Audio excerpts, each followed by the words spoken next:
Now, there are a few things that pretty much nobody else worries about, but really annoy me. And I'm pretty sure that most, if not all of you, can relate. There has to be at least one tiny, inconsequential thing that just drives you insane. I mean, it's not just me, is it? Well, or whatever. I mention this because in a recent video I complained about a sign that was written in a black letter typeface, but some of the letters were wrong. Basically, there were a few places where this letter was used when it should have been this letter. So let's talk a bit about exactly what this is and exactly what's going on. There are two versions of the lowercase s, sometimes called the long or medial s and the round or terminal s. And there was a time when both versions were commonly in use, and not just in black letter, they were used in Latin typefaces as well. And not just in German. Here's the long S on the Bill of Rights. To explain how that came about, we need to go back to Roman times and talk about the origin of our modern uppercase and lowercase letters. Now, most of you are probably used to seeing Roman inscriptions that look like this, with large, evenly sized letters carefully chiseled in stone. But when writing with, for example, a stylus on clay, people tended to use less regular letter forms with more curves in them, and these evolved into our modern lowercase letters. And that is how we ended up with two versions of each letter. Two versions of each except the letter S, which ended up with one uppercase form and two lowercase forms, one that evolved directly from the old cursive form, and the other which was simply a smaller version of the uppercase form. Over time, rules developed over when to use which form, with slightly different rules in each language. In German, the rules were complicated and very strict, but a useful rule of thumb goes something like this.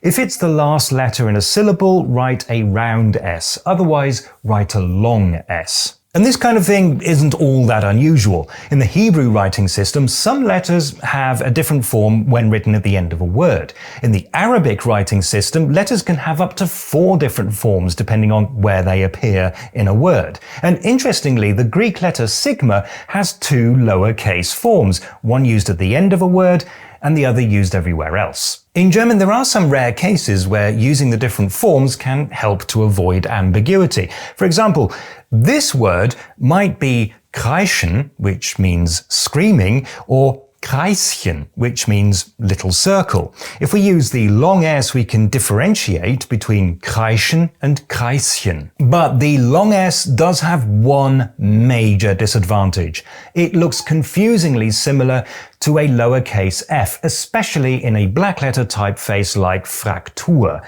And this may be one reason that it eventually died out, although a lot of other factors were involved as well. In France, the long S disappeared after the French Revolution. In Britain, a new law came into effect that meant that printers had to buy new typefaces, and they could save money by ordering ones that didn't have the long S. And so it disappeared very suddenly around the year 1800. In German-speaking areas, it started dying out around the second half of the 19th century in Latin typefaces, with one exception. This character is a combination of the old long S and either a round S or a Z or both. The history is a bit complicated and not very clear. But this is all that remains of the old long S in Latin typefaces. In black letter typefaces, though, the long S continued to be used, and black letter was in use right up until the middle of the 20th century. And yes, it was even in use in the 1950s, despite the fact that the Nazis had planned to phase it out. They just didn't get very far with that plan. And it should be pointed out here that while some people do make the connection between black letter typefaces and the Nazi regime, things are a lot more nuanced than that. In most cases, Fraktur in particular is used to convey a sense of tradition or history. Of course, it's now been a couple of generations since black letter stopped being used in everyday life, and so the rules about when to use which form of the S have been forgotten.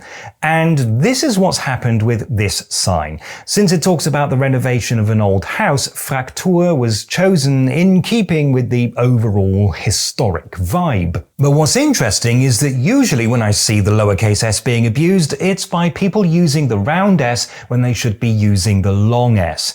And that's actually understandable. It's much more recognizable as an S, it's easier to read, and it's not going to be confused by modern readers with an F. But this one has the exact opposite mistake, using long S's where there should be short S's. And on the face of it, why would anyone choose to use an unfamiliar form that could easily be misread? Well, I have a theory about that, and it involves modern computers.